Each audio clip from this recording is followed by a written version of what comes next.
Hello, everybody. Thank you for tuning in to the Liberty Report. With me today is Daniel McAdams. Daniel, good to see you. Good morning, Dr. Paul. Good. Yesterday, there was another missile testing in Korea, North Korea, and it looks like it was a total failure. And this was in response to UN speaking harshly about the United States being aggressive. Of course, we do have a military buildup in South Korea right now.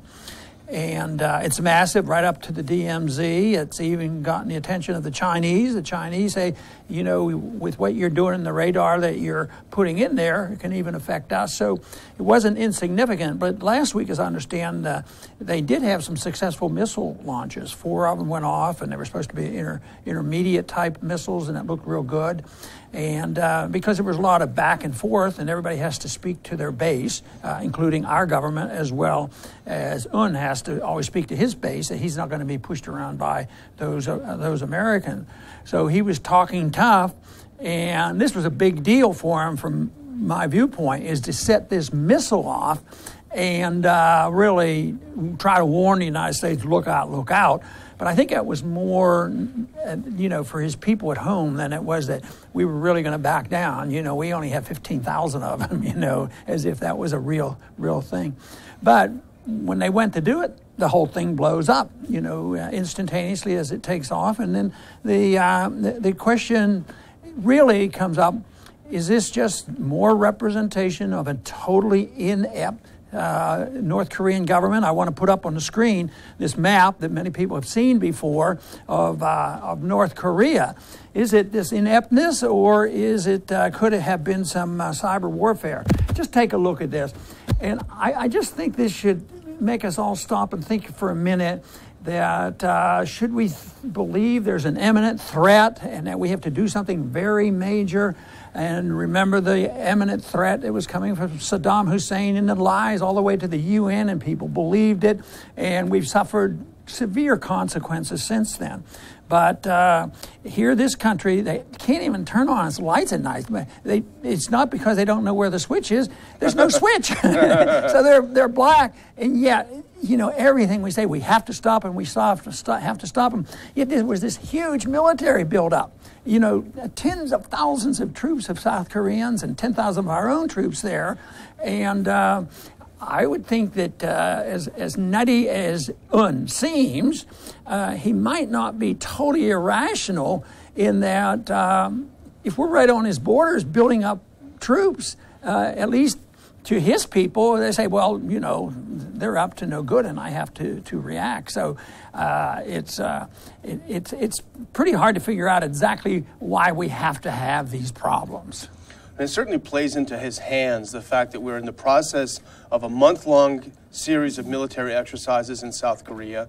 Just as they had this failed test launch, the U.S. was flying a B-1 bomber over the place. They were buzzing it. They were trying to to tell them who's boss. And it just plays into his hands. I remember when I first started working for you, I went to Cuba with a congressional delegation.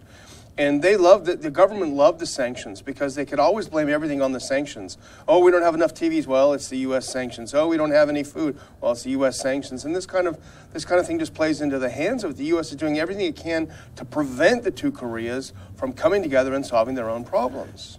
If it totally failed in Cuba, which some people will still argue it didn't fail, but I think the Castros outlasted our policies, and nothing was improved, and they're still fussing over the final conclusion of that.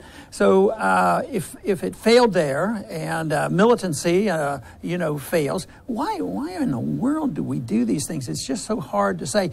And I sort of think of this in not just reading history, because so many of the events that have occurred with Korea are really embedded in my mind, because I remember it very clearly. I was probably in high school, freshman or sophomore, when the North Koreans went into South Korea. It was a big deal.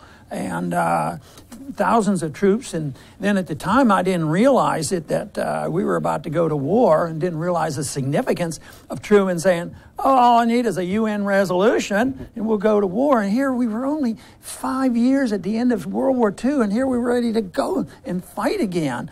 And the war is still going on. Officially, it's going on. And we've probably have spent $100 billion, over $1 billion every year to maintain the troops there. And think of the suffering that has gone on in a war that has not been won, in a war that we should have never fought. And there probably would be peace in Korea if we'd have gotten out like we finally had to get out of Vietnam, you know, and allow the South Koreans to talk to the North Koreans. It's in their interest, and they're cousins, you know. They might work something out. But, you know, they say that there were 36,000 deaths in the Korean War, American deaths, and then there were over 4,000 are just missing. So it's really 40,000 that were killed. But there were 98,000 wounded. And just think how many people were wounded that went home and died or was never normal again and just suffered from it. So the cost goes on, and nobody seems to stop and say, why did we do it? Why did we go to war? You know, without a declaration of war, without the Congress acting.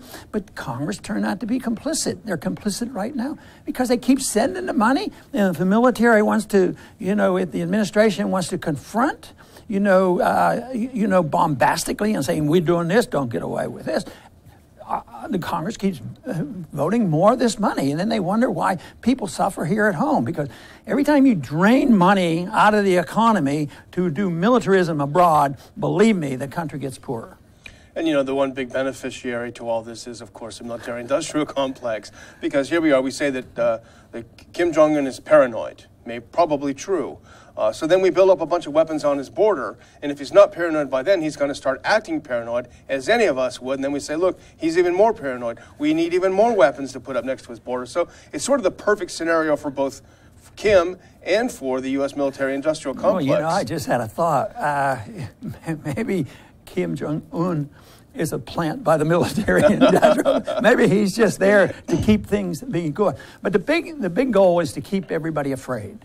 And that's what happened, you know, after 9/11. Everybody had to be afraid. It had to be perpetual, and it was always going to get worse. Even if you had to lie to the people, you know, the noble lie. I mean, you got to scare the people because they're not smart enough to know what we know, so therefore we have to scare them. And here it is, and we look at that map, and yet the fear is still there. We have to do something, and nobody seems to challenge it. And right now, this is because of this missile failure. It made some news this morning because it just happened.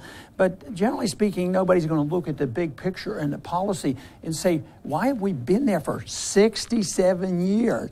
I remember also very clearly that 10 years after the war was over, it went from 50 to 53, and I was graduating from high school in 53, and that was delightful. That was Eisenhower coming in, I'm going to end the war, I'm going to end the war. But 10 years later, I didn't realize where I might be then, but I was in Korea.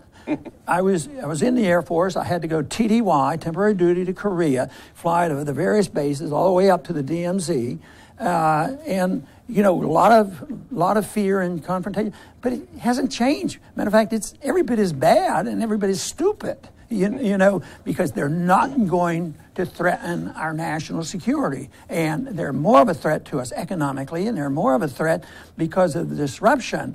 But you say, well, what would you do? Just walk away? I'd just walk away. Maybe South Korea would think it's in their best interest to talk. Maybe Japan should have something to say about it. Maybe China. I don't think China is looking for a peninsular war. So I think maybe China would do more. But even the fact that the South Koreans might, our policies generally over the years has been to discourage the South Koreans from talking with their relatives in North Korea. And that was sort of what was going on in Florida and Cuba. We wouldn't even allow the Cuban Americans to send anything to the Cuban people because they said, oh, you know, if you send them too much toilet paper, that's going to help Castro. Yeah. You know, it's just so ridiculous. They just don't believe in talking with people and trying to work it out. They have to have this fear.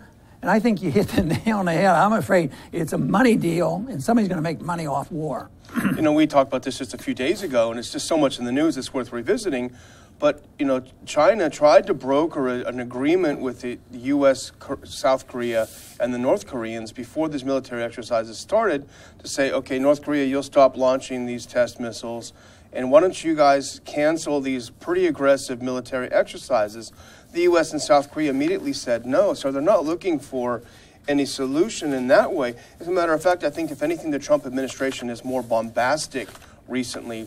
We mentioned that Rex Tillerson was in the region, and he said explicitly that all options are on the table. And we know that's code word for a threat. And the Wall Street Journal reported last week that the White House was looking at preemptive strike options against Korea.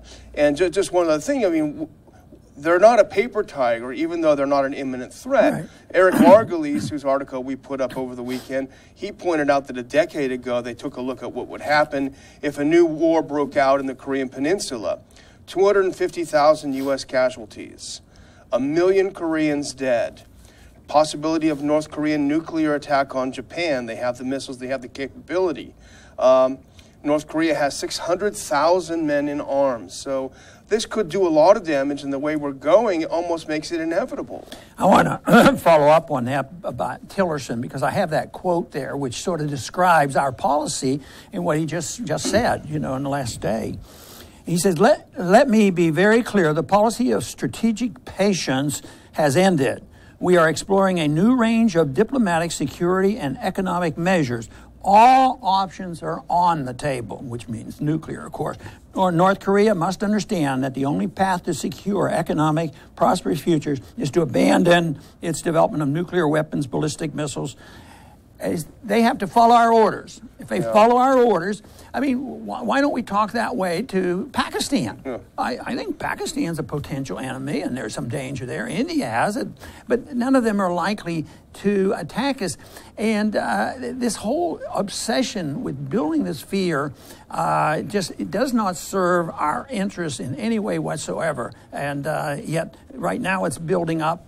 Once again, and ironically, Obama, before he left office, said that it was said that he was warning Trump, but he didn't warn Trump. Well, maybe you could take a little bit different diplomatic approach, but he said this could be trouble, and I think we're moving toward trouble. Not that I think we're getting ready to invade them, and not that I think North Korea is they're not going to march across like they did in 1950s, but I tell you what, it's going to be costly, and things can happen, and China may get nervous about it, which they've already expressed themselves, but it's a reflection of a deeply flawed foreign policy, and it's very, very costly. Now, that quote is very powerful in a way, because it underscores really how, for lack of a better word, insane our foreign policy seems to be. What Tillerson says to North Korea is, the only way forward is for you to abandon your nuclear weapons project.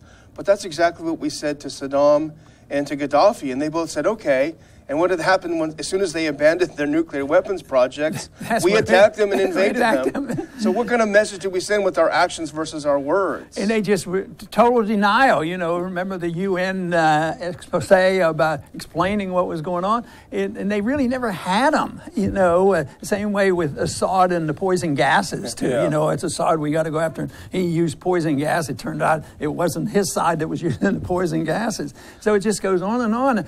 And it's just astounding. Governments are willing to lie to their people. Can you imagine such a horror? But the lies go on, and the whole confrontation is based on the fact that we have this moral obligation, a legal obligation, and that we can do whatever we want. We are the policemen of the world, and therefore we must be engaged. But I just don't think that we need 28,500 troops spending over $1 billion every year in Korea. I don't believe it really has kept the peace.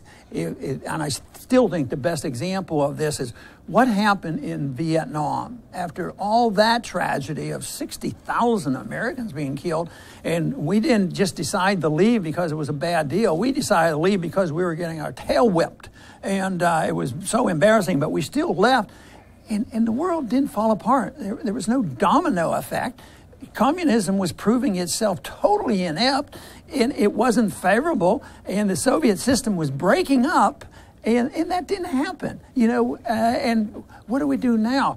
Yeah, they're far from laissez-faire capitalists, but I'll tell you what, they're a lot better off than they would be if they were still living under the Soviet system, you know, and that's what people were predicting. But nobody challenges that and say, oh, yeah, you know, you make a good point there. Maybe people would know how to take care of themselves if we weren't interfering. The French did it. We did it.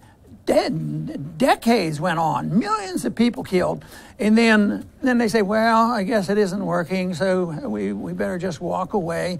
I believe very sincerely if we did a lot more walking away and not so much walking into trouble, whether it's the Middle East, or walking into the trouble that we've been doing for 67 years, and there's still this confrontation of building up the DMZ.